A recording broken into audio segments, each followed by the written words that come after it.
Well, hello, you collector car fans out there. This is once again Jason, the owner and founder of Southern Bush Motorsports. It's a good little tales from the bush for you today. Just a 1970 383 Roadrunner. Nothing real fancy about this car, but here's the catch. This car was detailed, cleaned up. Somebody did a heck of a job cleaning this car up, buffing it out, tire shine, cleaning the interior.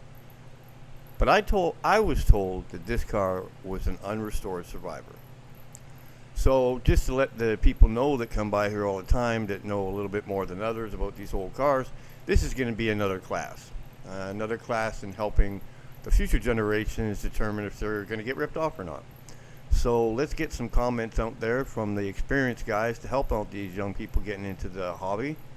Was this car restored? Or was it an older restoration? Or was it cleaned up so good that, everything was fixed? Or is it really a survivor?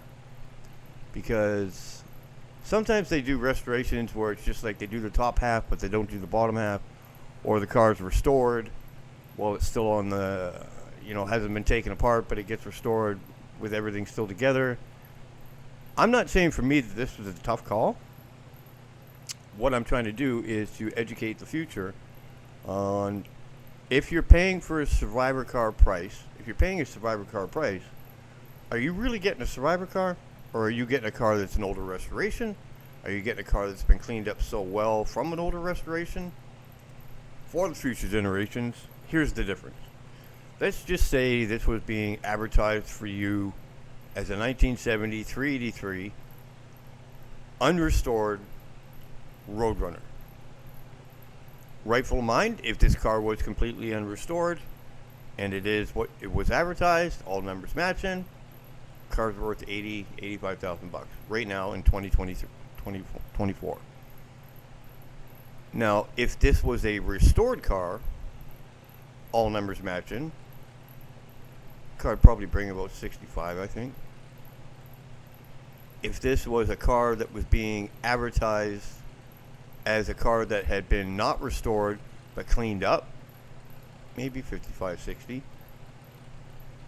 Or if it's been a car that's been advertised as a rotisserie restoration, which is they used all NOS parts, new old stock parts, which is like 1970 Plymouth knew that people would need alternators and carburetors and stuff like that, so they would have these parts. So you got that carburetor that Plymouth made when they knew that people at this time of era, when they built the cars, would need new alternator and stuff. So let's just go for an example on that. If you were doing a rotisserie restoration, that would mean you'd have to use NOS parts because they have the date codes on them. This is a 383 car. I would not do a rotisserie restoration on this car. You're just pissing your money away and you're never going to get it out of it. Unless you just got nothing but money and you want a perfect car, then go for it. But you can go to AutoZone and get an alternator that'll work on this car for $7,500. A NOS, new old stock alternator for this car with the proper date code, it's going to cost you $600-700. It's not worth it. So when you're looking at the pictures of this car I could tell was cleaned up because I could still smell the wax on it and the chemicals that would have been used to clean this car up. But just because the car was cleaned up doesn't mean that it's not a unrestored survivor car. So this is where the inspection process gets a little difficult. So if you're buying one of these old collector cars, here's a little bit of knowledge for you. When you go online and look for an inspection company, these people that most of the time, unless you question it a little bit more, look at that engine compartment. Take a good look at that. So the inspectors that you look up online and go, well, these are people that inspect new cars. Does not mean they're a classic car expert. So they may not know what they're looking at. They may not know to check the numbers and all that stuff. So before you spend the $300, $400, or $500, inspection is important. Especially if you can't go and look at the car, you have to get it inspected to make sure the car actually exists. But you need to try to find an inspector that will know classic cars, that will know what to look for to see if parts have been replaced, stuff's been scraped up, motor's been out of it. That's where you really need to spend your money. So if you get it, there's a regular inspector for everyday vehicles out there, they're probably not going to give you, they'll give you a 10-page report, but not an accurate 10-page report. So getting back into saving money, spending money, and buying these collector cars. Look at the underside of that car. Okay, to me, that's the underside of a car that's never been restored. You got the wear and tear, you got the original parts, you got markings, you got chips in the frame from the undercoating that was put on from the factory. But that right there is a subframe connector, and that does not belong on that car. So was this car drag raced and wrecked? Was this car modified somehow? But that square tubing connects the two subframes together, the front frame and the back frame, to make the car more stable. Why'd they do that? I don't know. But that frame does not belong there. That square tubing right there does not belong there. And then you see this, National Street Rod Association. Looks like somebody had some fun with this car and might have done some racing. Still doesn't mean that it's not a survivor car. It could very well be a survivor car. But you're kind of losing a lot of points when you got welded parts in place. I mean, look at that right there. That, to me, does not look like it's been restored. It's had headers put on. You can see the gray there. Those are headers. It's not from the factory. Fender tag's still in place. So that's the fender tag. That's the thing that was made at the end of the assembly line from the build sheet. Why is it painted? Because it didn't come painted. You can see overspray right there on the frame. On the right hand side, a little bit of orange overspray. That's the way that was supposed to be from the factory. Do I see a lot of telltale signs that this car has been apart? No. Does it look like a survivor? No, I'll let you figure that out. I'll give you the answer at the end. So when you take a look at this car, it's really nice. It's really clean. I personally would be happy to have this car. It's a beautiful car. But it's not about that. What this video is about is, are you overpaying for a car?